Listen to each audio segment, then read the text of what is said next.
Javier Milei, gracias por venir. No, por favor, gracias a vos, Alberto. Muchas gracias por todas las invitaciones que me han hecho a lo largo de estos años cuando todavía no era conocido. Así es que corresponde de persona de bien y que tenga gratitud este agradecimiento de estar presente cuando los vientos son positivos.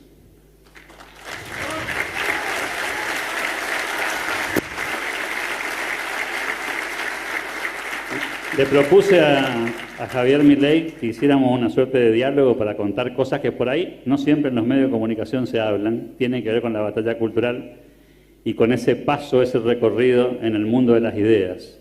Hay un primer Javier Milei con cierta visión y cosmovisión del mundo y hay un Javier Milei actual con una mirada que ha evolucionado. ¿Cómo empieza esa historia? ¿Cómo llegamos hasta acá?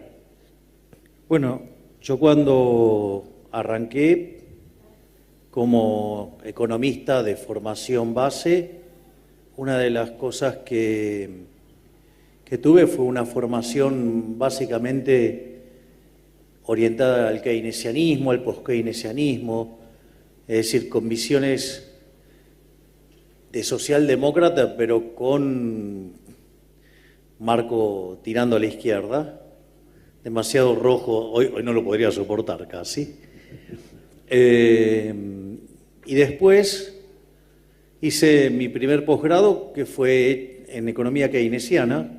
Ahí fui aprendiendo las distintas versiones del keynesianismo y la verdad es que como me sentía muy insatisfecho con los resultados y con cómo funcionaba esto en la vida práctica, esa me llevó a hacer otra maestría, que es la maestría que yo hice en el DITELA, que era una maestría mucho más ecléctica, y ahí me fui yendo más hacia una cuestión más neoclásica, ortodoxa.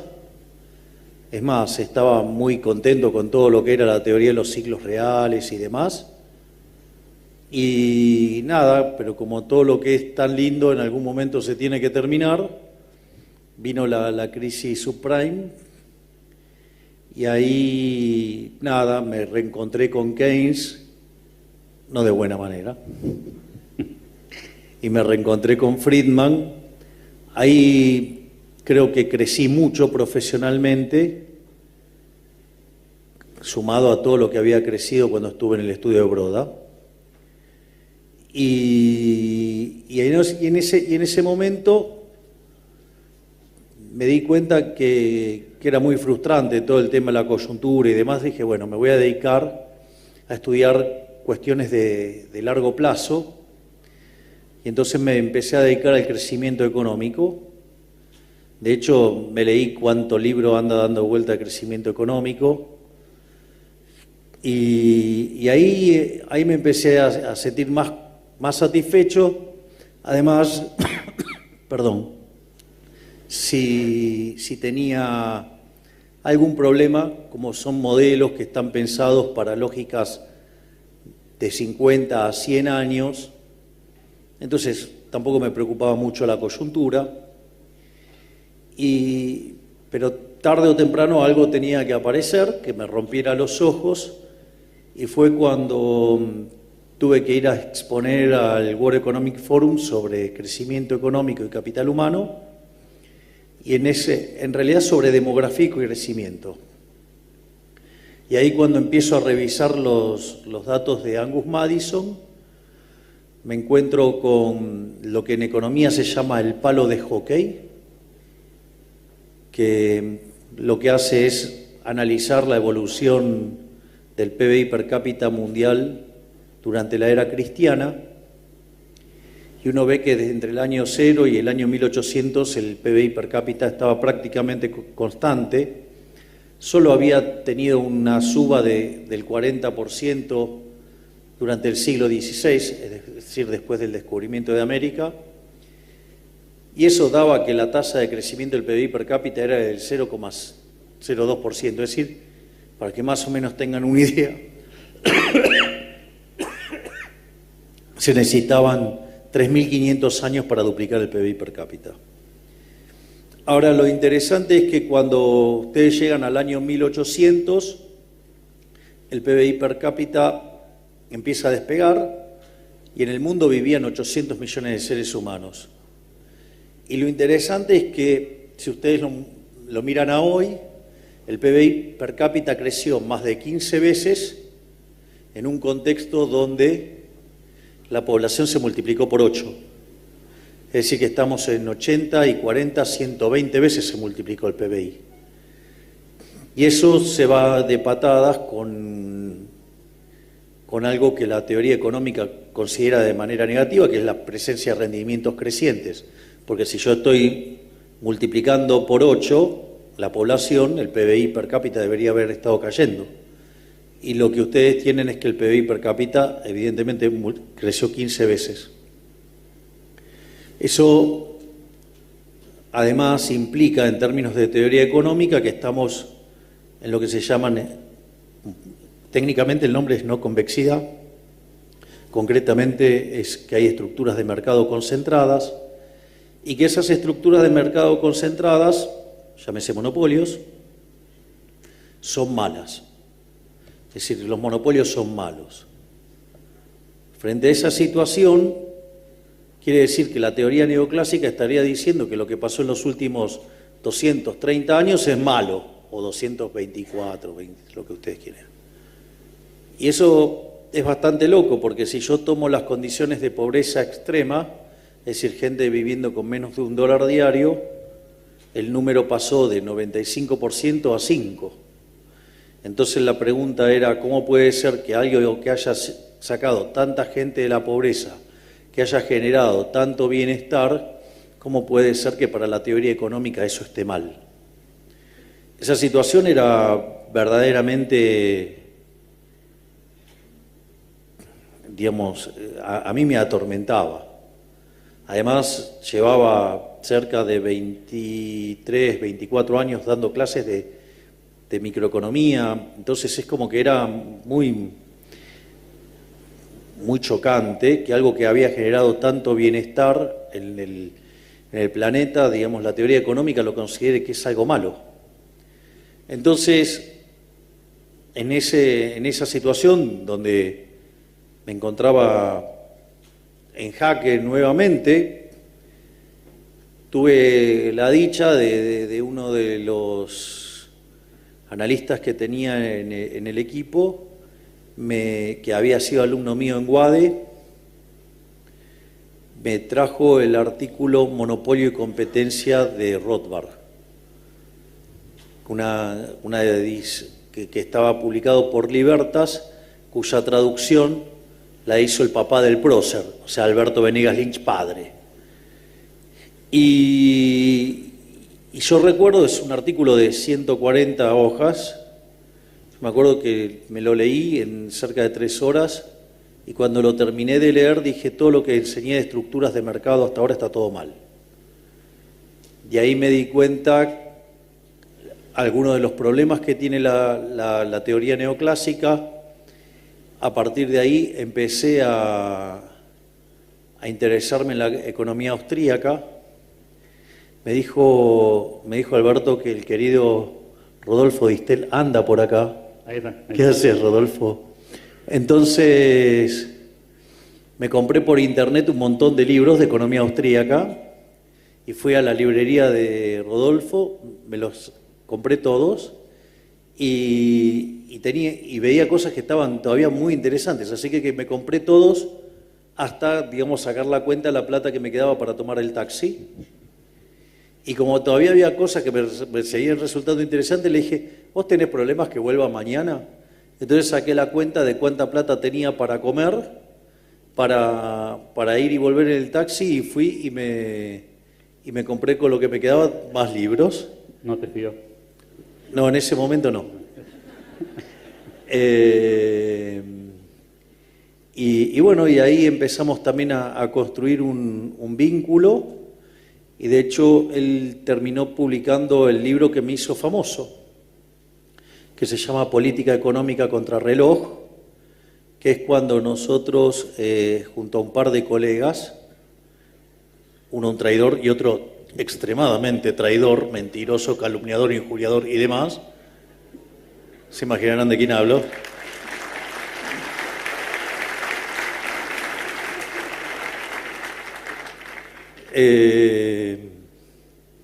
Entonces, en ese sentido, lo que pasó es que en ese libro se predice la crisis del 2014. Y a partir de ahí, bueno, ahí me empecé a ser conocido y, bueno, alea jacta es. Llegué a ser presidente.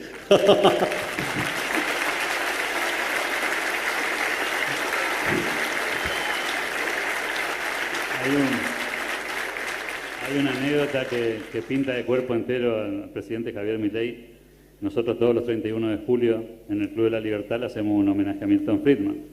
Y él había dado varias conversaciones sobre ese tema, sabíamos de su predilección por ese premio Nobel, y entonces lo llamamos por teléfono: Javier, por favor, recomendame algún economista que se anime a hablar de Milton Friedman en Corrientes. La respuesta de Javier Milei fue: yo.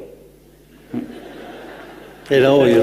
La respuesta fue: bueno, entiendo, pero nosotros no tenemos cómo traerte a Corrientes. Yo viajo, me dijo. Dije, pero tampoco tenemos para pagarte el pasaje, me lo pago yo. Y así fue.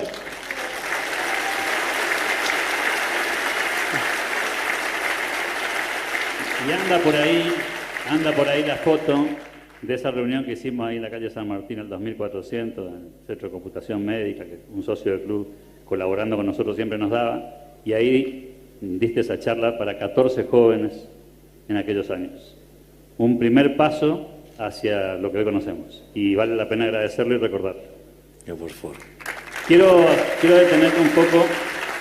Martín Clausewitz suele tener una frase que describe el proceso evolutivo de los liberales, ¿no? Entonces él dice: arrancamos siendo liberales clásicos, después pasamos por el minarquismo y en algún momento llegamos al anarcocapitalismo.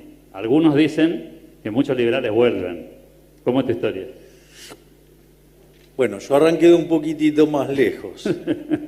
Arranqué con los post-keynesianos, así es que hice un caminito un poquito más largo. Digamos, me fui unas cuantas veces al pasto y me pegué unos cuantos golpes. Pero hoy, digo, yo naturalmente soy anarcocapitalista, digo, aparte estoy orgulloso de ser anarcocapitalista. Y lo que sucede es que soy loco, pero no soy boludo, no como vidrio.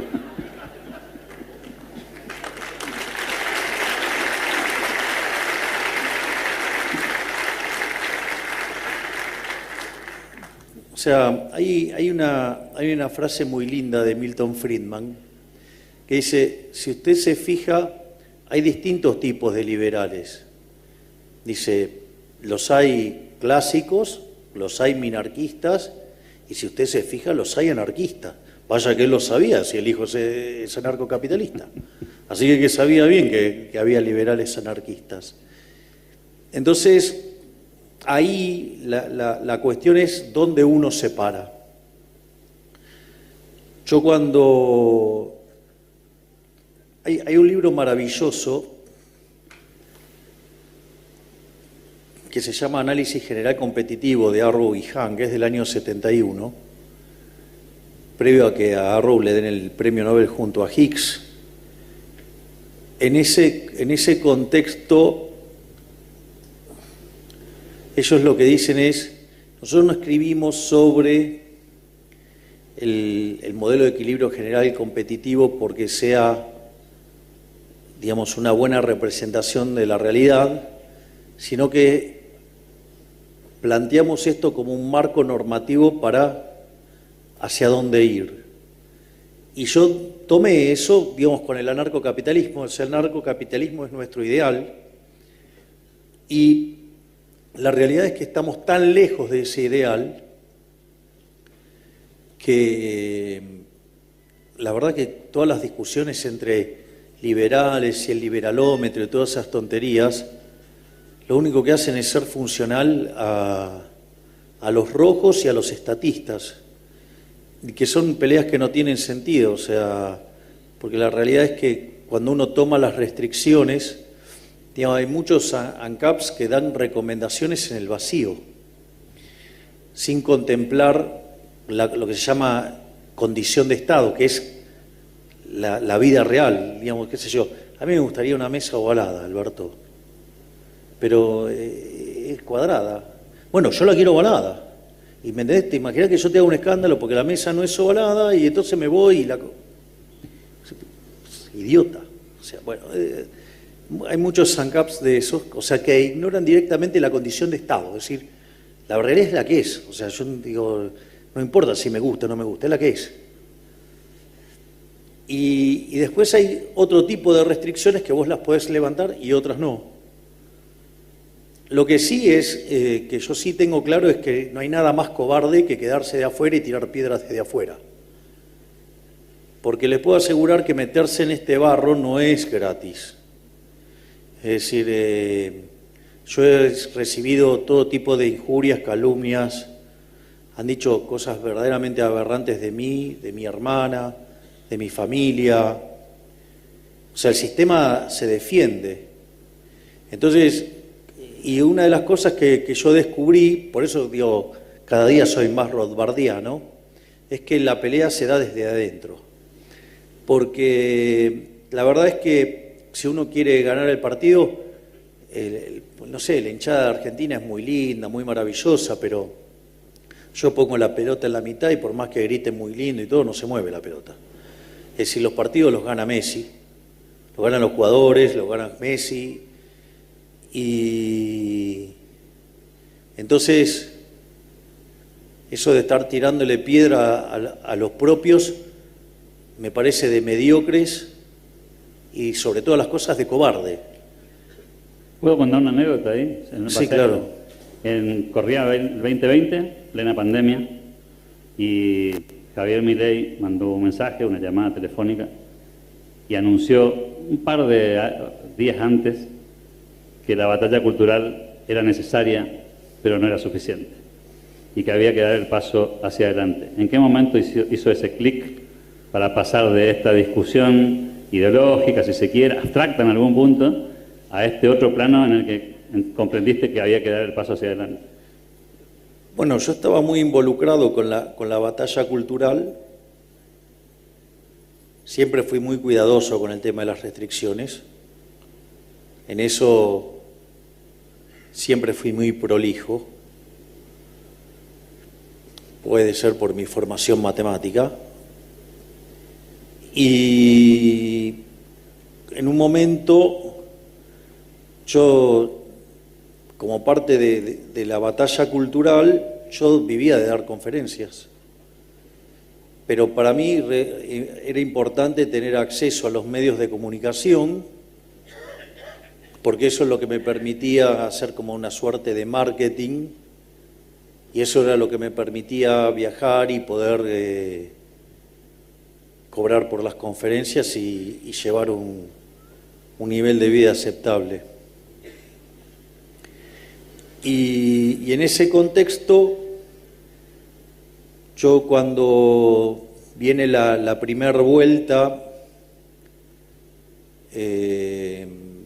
entre Macri y Alberto Fernández, que le saca tanta diferencia, en ese contexto, nada, era obvio que ya está, que ganaba, que era muy difícil levantar y remontar eso. Y en ese contexto yo no podía creer lo que estaba viendo, entonces hacía zapping en la televisión y todos los programas de televisión ya estaban repitiendo y yo no podía dormir, y justo paso por Crónica y un chanta que oficia de pseudoeconomista venía de tener una pelea con Bogiano, y entonces pedía por que los liberales fueran censurados en la televisión, que no había que darle más espacio y demás, y porque le estábamos contaminando la vida a la gente. Y en ese contexto a mí me encendió una luz de alarma, porque ese economista, en realidad ni siquiera es economista, pero estaba muy cerca de Leandro Santoro. Y Leandro Santoro en ese momento oficiaba como de el hombre de los medios de Alberto. Y después, con lo cual ahí yo tuve una alerta, y después lo vi a Leandro Santoro directamente pidiendo por que se me censurara a mí directamente que se me censurara.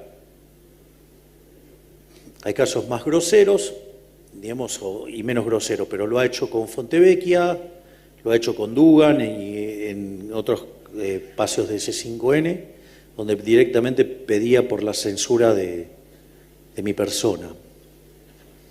Entonces, frente a esa situación dije, se me va a complicar la exposición mediática, se me va a complicar dar conferencias, me voy a quedar sin guita y la voy a estar pasando mal.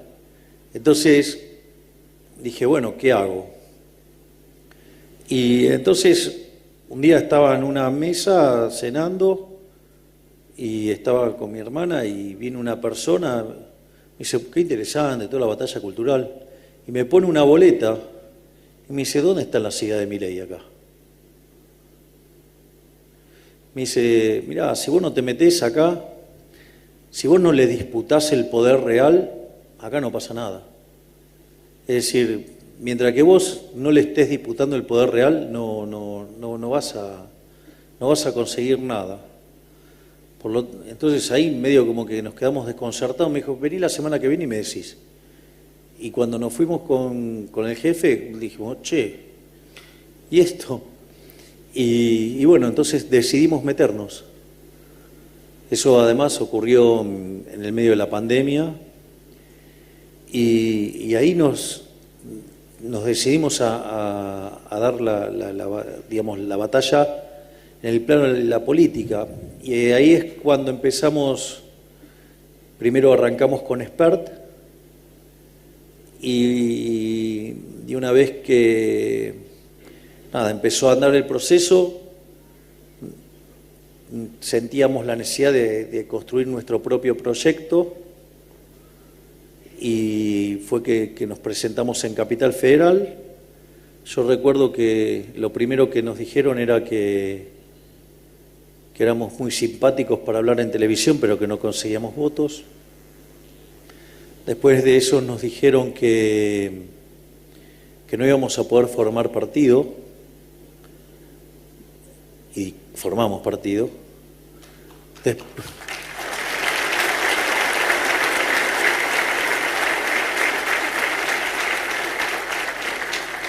Después de eso nos dijeron que no íbamos a poder pasar las PASO. Después nos dijeron que íbamos a perder contra el voto en blanco. Después nos dijeron que íbamos a ser vapuleados por la izquierda. Después, frente a que veníamos avanzando fuerte, el señor Larreta creó una lista alternativa encabezada por el traidor López Murphy, que imagino que les duele escucharlo, pero que es un traidor de las ideas. Un señor que, por ejemplo, entre otras cosas, me hacía por su gente tratar de nazi, digamos, o decirme que era kirchnerista de buenos modales, kirchnerista de derecha o castrista. Digamos, alguien que trabajaba para un socialdemócrata con vocación intervencionista y en lugar de disputarle la interna a Vidal se dedicaba a ensuciarme a mí. Con lo cual, digamos, es bueno que sepan quiénes son los que se disfrazan de liberales y son verdaderas basuras que van en contra de las ideas. Y obviamente que eso vale para los que venían atrás en la lista también. Tómenlo como quieran.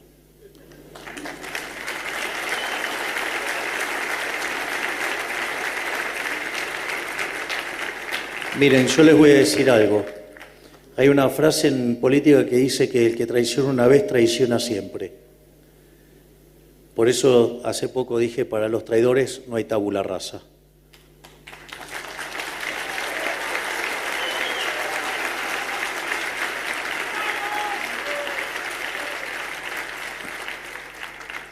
Y así que ahora cuando lo ven, que quiere hacerse el bueno, tratar de salvar el capítulo 4 de la ley bases, no le crean, en realidad está tratando de dinamitar mi programa económico para que me pegue una piña, porque sigue siendo empleado de Larreta.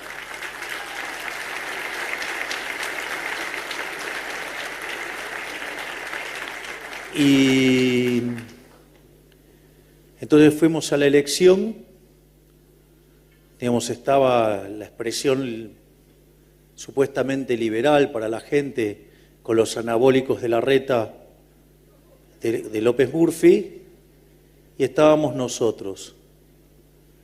La verdad que si le ganábamos por un voto era un logro fenomenal, y ellos sacaron 11 y nosotros sacamos 14 puntos. Así que ahí fue un gran espaldarazo, y es más, ellos que eran tan republicanos, hay algo que la gente se olvida, que es el jueves anterior a que arranque, de la noche anterior a que arranque la veda, hicieron un cambio en la metodología en la cual se daba el orden de cómo ingresaban a diputados, justamente para que pudieran quedar acomodadas las listas bien, y claro, y como después el viernes arrancaba la veda, no se los podía criticar, no se podía hablar de este tipo de cosas. O sea, para que vean a alguien que se la jacta de ser tan republicano, lo roñoso que es. Además, en nuestra película, ¿cómo se llama nuestra película no, el de Pandenomics, la otra? La Revolución Liberal, que estamos cerca de 2 millones de reproducciones. Contamos todas las mentiras de López Murphy y su banda durante todo ese proceso para ensuciarnos y demás. Que dicho sea de paso, es el autor de la frase fenómeno barrial. Ese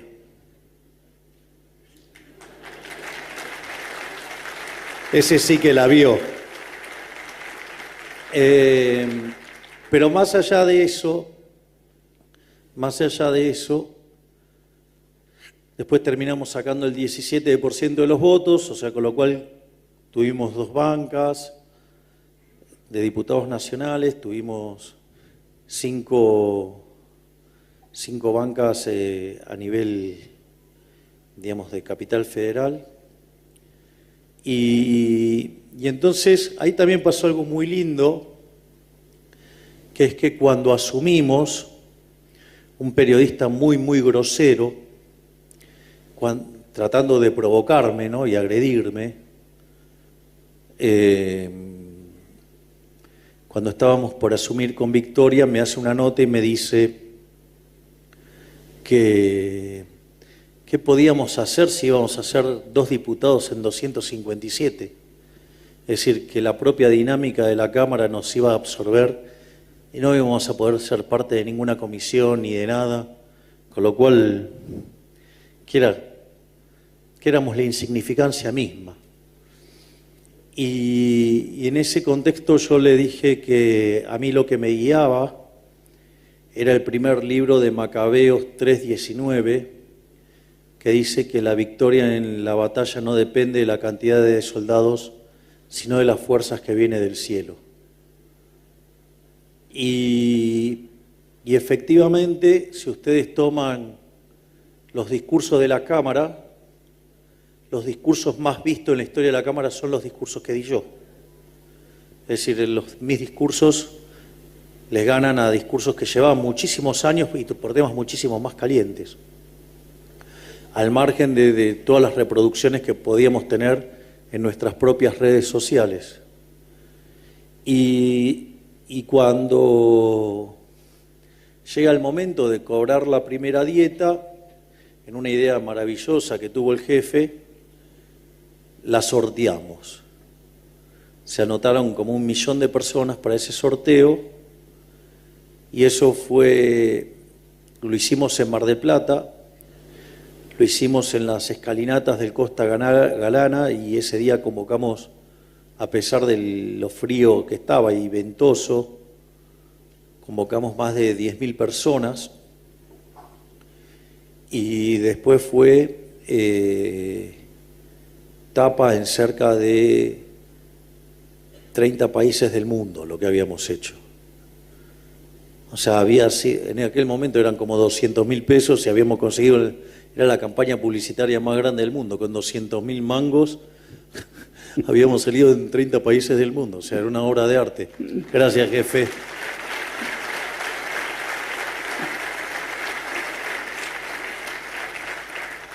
Y en ese contexto nos dimos cuenta que había mucho potencial, y es así que nos largamos a la carrera presidencial, y a pesar de tener que sufrir la campaña sucia más violenta de toda la historia, o sea, dejaron a la de Trump chiquitita, por decirlo de alguna manera, se volvió a dar la frase de Macabeos, y las fuerzas del cielo nos trajeron hasta este lugar. Así es que, sobre todo, lo que yo tengo es un agradecimiento enorme a los argentinos que han confiado en que una solución liberal es posible, y que seamos nosotros los que tenemos que estar al mando de conducir esto, y para mí eso es un gran honor y un motivo de agradecimiento para con todos los argentinos. Me piden que vayamos redondeando. Hay compromisos también que cumplir para regresar a la ciudad de Buenos Aires, y para no robar más tiempo al presidente de la Nación. Tranquilo, digo que se está poniendo divertido. Esto recién arranca. Siempre nos dijeron que la batalla cultural tenía poco sentido, porque en definitiva era una reunión de amigos que se juntaban en un café, o que eventualmente daban una conferencia a la que no venía nadie, y que así no se cambia la historia. Hoy, con el diario del lunes, por cierto, ¿cuánto tuvo que ver ese recorrido en los medios de comunicación, esas charlas con 15 personas, esas conversaciones con amigos hasta alta hora de la noche, y esa lectura que pocos conocen, ese recorrido y esa evolución intelectual para que esto suceda? Para mí es fundamental. Para mí es fundamental. Si hay algo que a mí se me pondera y se me destaca en la política, pese a todo lo que no ven y los que no la ven,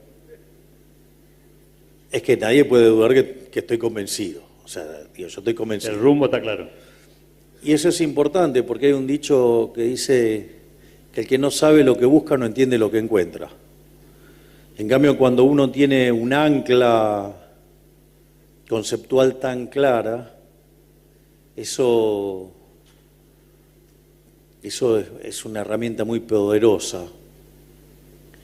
Y en ese sentido,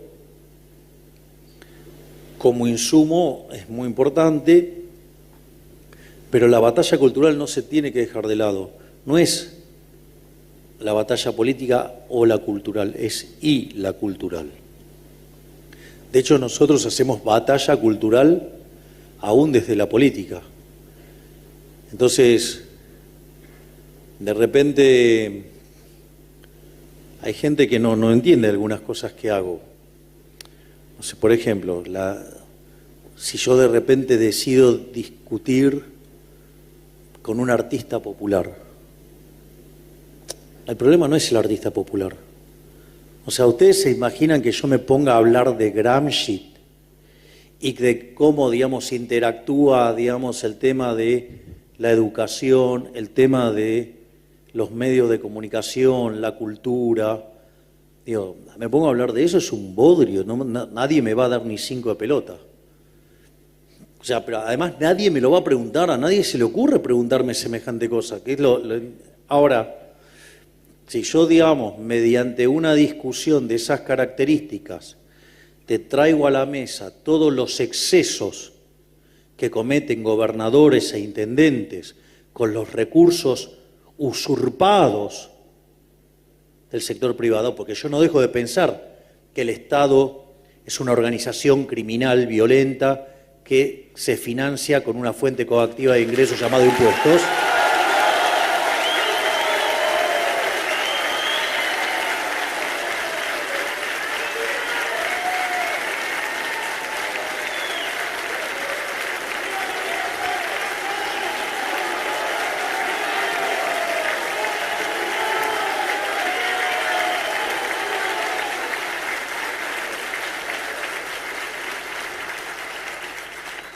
Les puedo asegurar que si con ese énfasis se metieran en política, saben el problema que estarían los políticos y saben qué cerca estaríamos del anarcocapitalismo.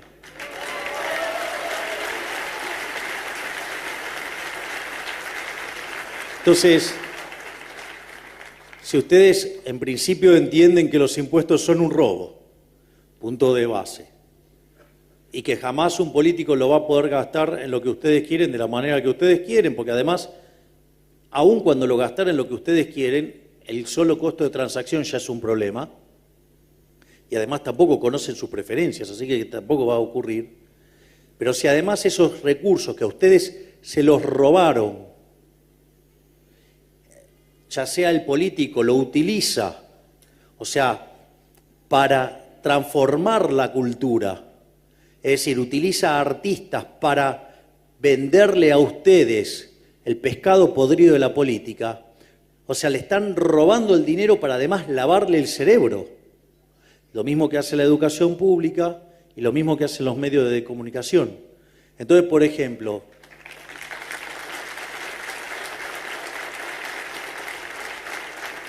esto, por ejemplo, a mí me sirvió para dejar de manifiesto cómo el señor Quintela decía que no tenía plata, pero gastaba una fortuna pagando recitales de artistas que no hubieran podido cobrar eso en situación de mercado. Con lo cual ahí hay un agravante adicional y que alguien debería explicarlo. Y que además esos artistas militaban una determinada idea y se dedicaban a ensuciar, por ejemplo, a los que adhieren a la idea de la libertad. Es decir, con lo cual esos artistas dejaron de ser artistas para convertirse en agentes de propaganda política que que son financiados robándole la plata del bolsillo a ustedes. Ahora lo entienden todos.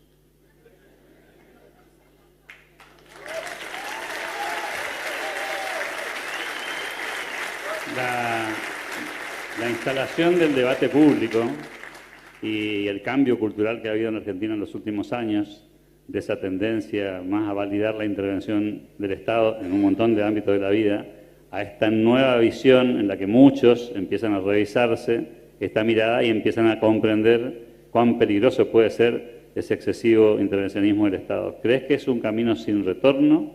¿Crees que es un camino que está validado? Porque muchos preguntan si eso es una constante o estamos frente a un camino de incertidumbre. Hay una frase que dice que una vez que vos abriste los ojos, ya no los podés volver a cerrar. El día que vos dejaste de ser cordero y te convertiste en un león, no vas a volver a ser cordero.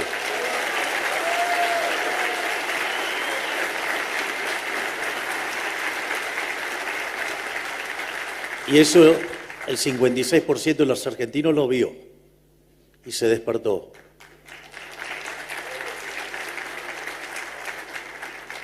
Y que por la lógica del sistema electoral todavía no tenga esa representación en ese nido de ratas que es la Cámara de Diputados o que es el Congreso de la Nación,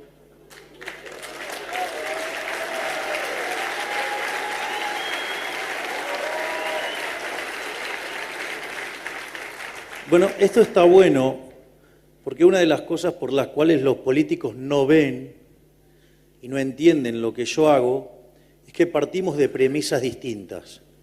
Ellos parten de un supuesto donde creen que la gente los ama y yo parto del supuesto de que son una mierda que la gente los desprecia.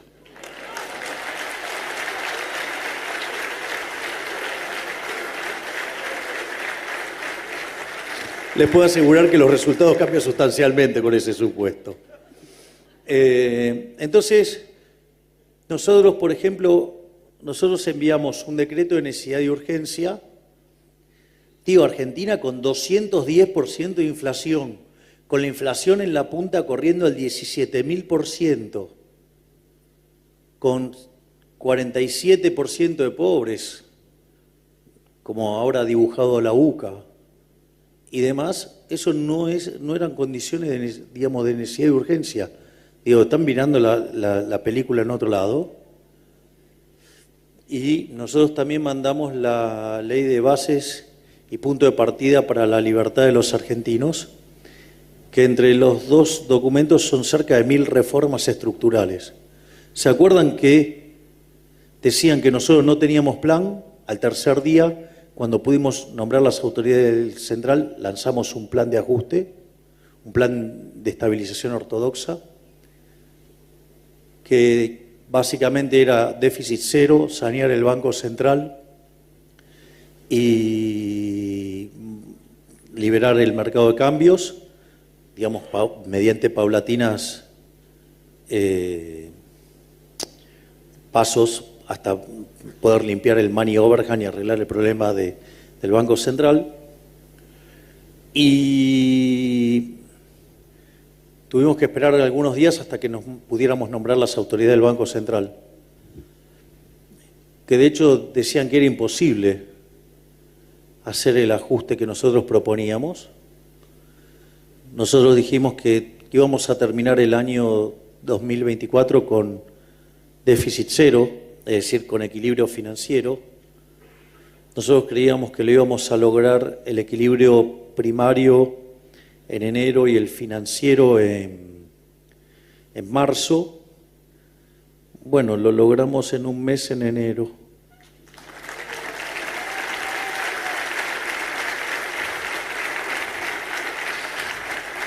Es muy interesante porque un conjunto de resentidos, envidiosos, están diciendo, bueno, así lo hace cualquiera. No, cualquiera no, porque no lo hizo nadie. El único que tuvo las pelotas para hacerlo fui yo.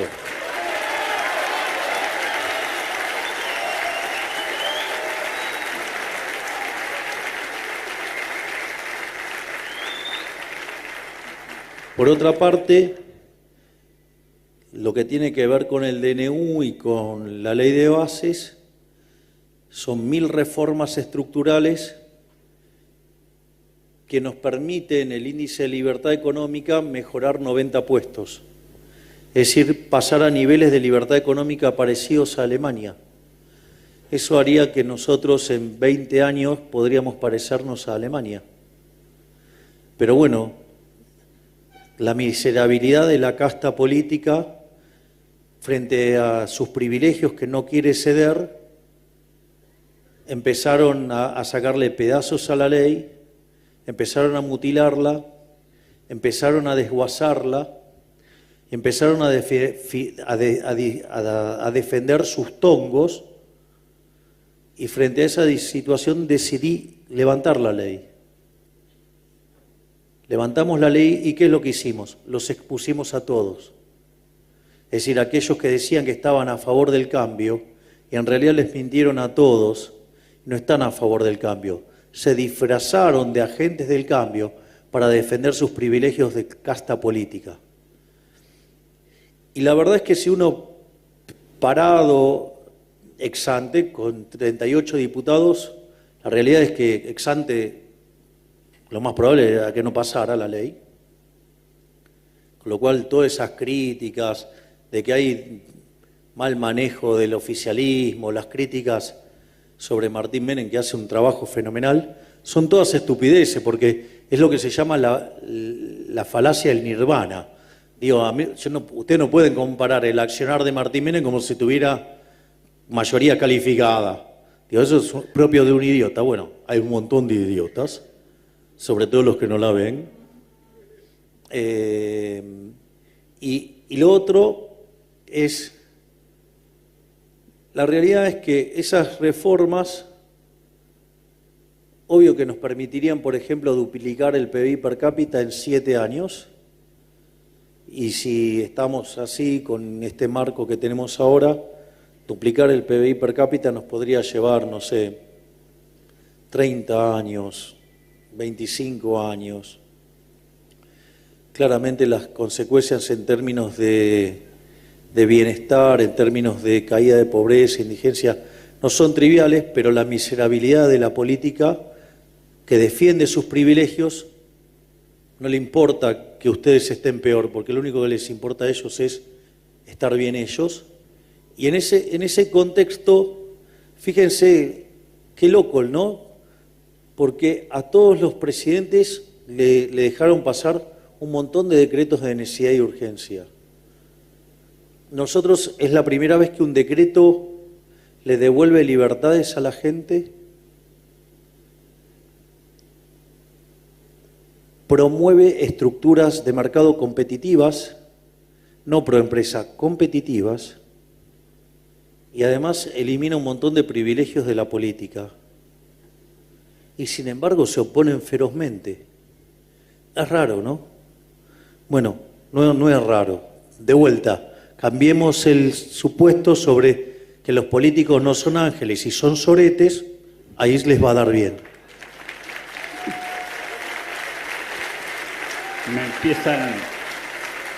Me siguen haciendo señas los amigos del equipo presidencial para que vayamos redondeando y no queremos dejar de, además de agradecer, no queremos dejar de hacerte algunos presentes que creemos que son de gran valor y me parece que son de alguna manera un agradecimiento, primero por la presencia de todas las veces que estuvo Javier Milei en Corrientes, en segundo lugar por este gesto que va a ser muy difícil de olvidar que un presidente de la Nación esté en un foro de estas características y mucho más.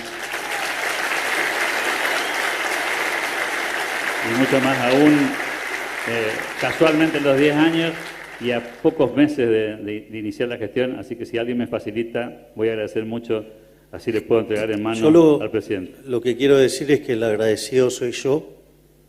He encontrado en Alberto un gran amigo y que siempre me apoyó, no solo cuando no era conocido, sino cuando algunos libersaurios, o sea, liberales dinosaurios, pedían que se me censurara también de los espacios liberales, que no se me invitara, y sin embargo los amigos del Club de la Libertad siempre me invitaron y no cedieron a las presiones del rey de los libersaurios.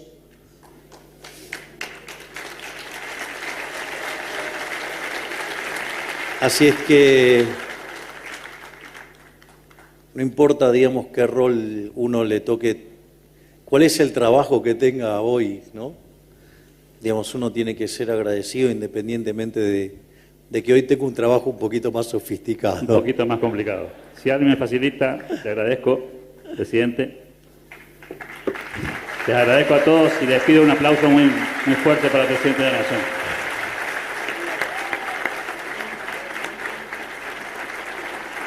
No. Primero lo... Ahí está. Por favor. Bueno, esta es primero una pequeña medalla con el logo del Club de la Libertad, que dice para Javier Milei, detrás dice Viva la Libertad, carajo, 19 de febrero de 2024.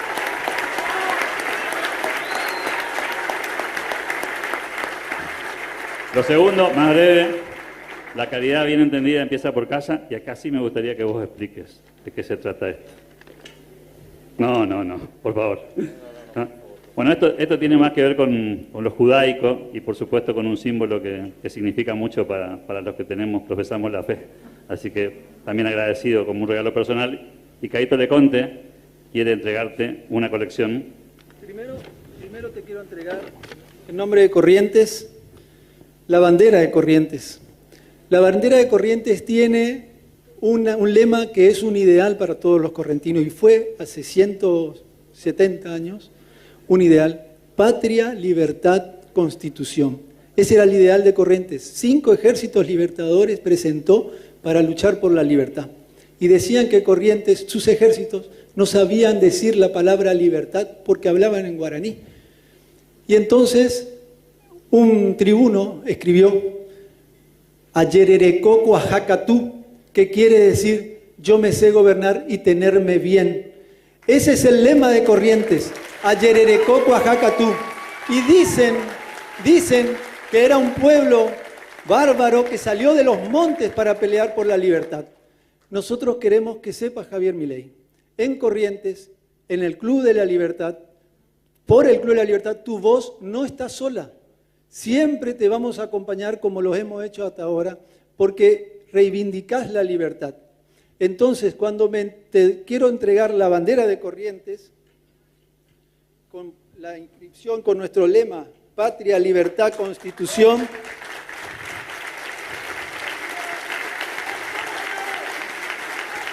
es la historia de Corrientes y de la Argentina para lograr la organización nacional. Y último, cuando me enteré que eras un admirador de Alberdi,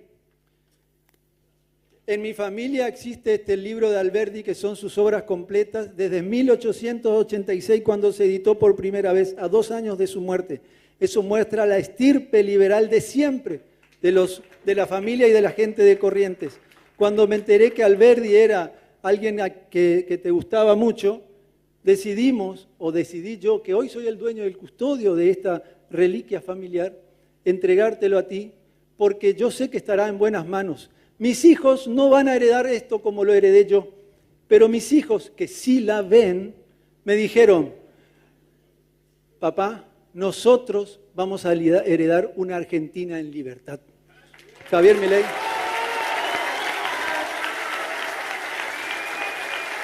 Muchísimas gracias.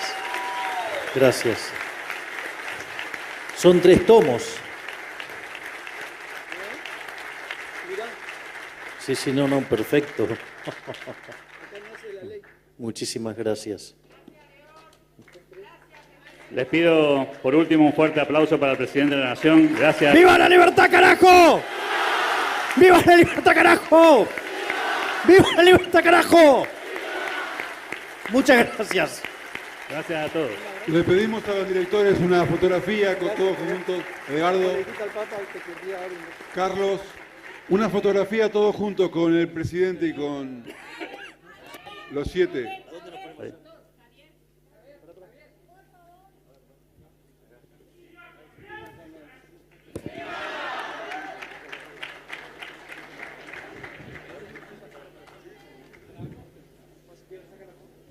está.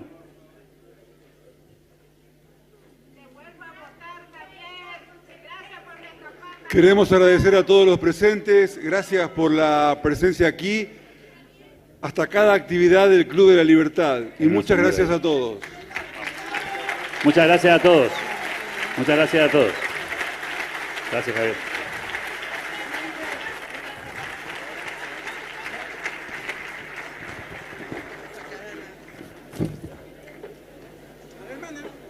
Vamos.